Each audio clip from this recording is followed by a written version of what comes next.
I'm a foster kid, I'm a college graduate, I'm a friend, I'm a social worker, I'm a dog lover, I'm a cat lover, I'm a music enthusiast, I'm a fun person, I'm a loving person, I'm a foster kid. And a lot of us are trying to change the narrative of what a foster kid is, right? There needs to be more spotlight on the truth behind no one's a bad person.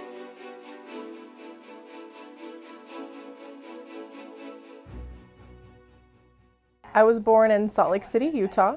Bye-bye. Bye-bye. Bye-bye. I first entered foster care around the age of about 3 or 4 years old. My mom struggled with just constant cycles of poverty and substance abuse. So that led to a lot of instability, homelessness, and neglect, and just I wasn't getting the care that I needed. So after I entered the foster care system, I went into like a little group home for kids and was there for a while until I went around to a few different foster homes. I finally landed with one foster home that actually wanted to adopt me. It was like a dream circumstance.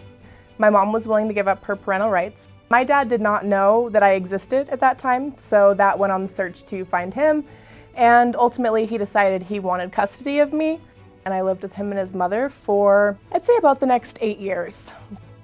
He was heavily involved in prescription medications, so with the substance abuse comes the physical, emotional, and all the other abuses that could be, imagined and whatnot. We confuse the need to push for keep with family, and we want to make sure that the family we're keeping with is safe. Don't just throw me with this man that has no job history and lives with his mother and has this rap sheet.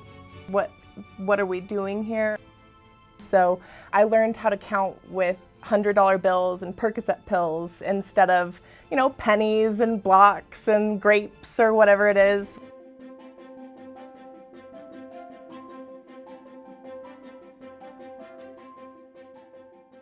From there on, it was just me and my grandma living in the home up until I entered 9th grade, which was about the age of 14, 15 years old.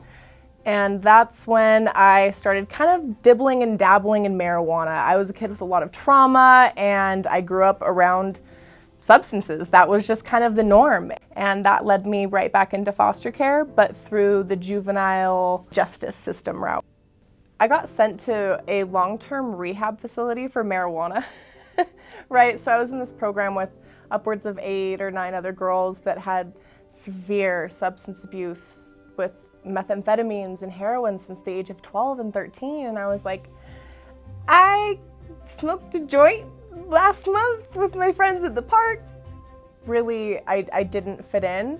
So I stayed in that program for about 9 months, went to many more foster homes, of course. Some lasted longer than others, some were really great, genuine connections, and some were I was a mortgage payment or a retirement check. I wasn't upset that I had to leave. It's like, okay, on to the next, because at that point, after you go through so many homes, you just kind of like wonder each day, okay, is this the month I leave? Is this the week that I find the new place? Like, when am I gonna go? And I felt myself getting itchy.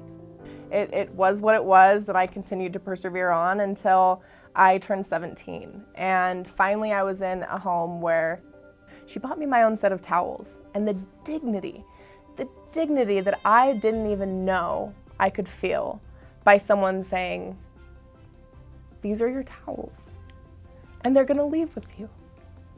These are your blankets, It still means the world to me.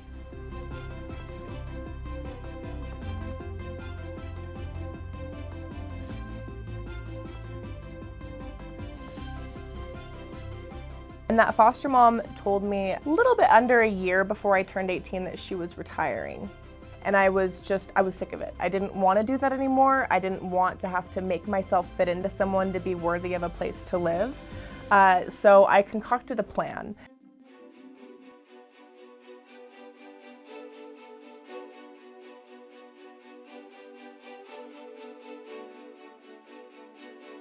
And boy, was I in for a wild ride from there. I wanted so badly to have a family. Maybe if I'm dating their kid, they'll love me, right? So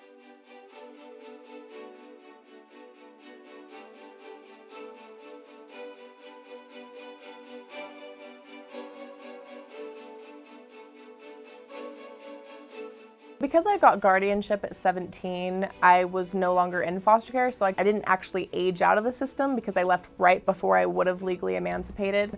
I didn't know how serious of a decision I was making and how that would impact me for the next 7+ years. It truly feels like you have no option but to choose between resources or love. Well, do you want a family? Do you want normalcy? Do you want stability? Or do you want Medicaid and college? And if you ask me, that should have never been a choice. So I pushed through regardless of the homelessness or whatever I was going through. I just knew that I had a purpose and that everything I went through wasn't going to be for nothing. So many people in my life that put me in the driver's seat of my own life and gave me the autonomy and the dignity of risk to make a leap for it or make my own decisions, but know that I was still a valued human for that, and I was still loved and I was still worthy. So that started my trajectory towards being fully sufficient and knowing that I no longer have to prove that I'm worthy, believing in myself and learning that I could do it even when I hit rock bottom, that what I just needed was myself to make it through. It worked somehow.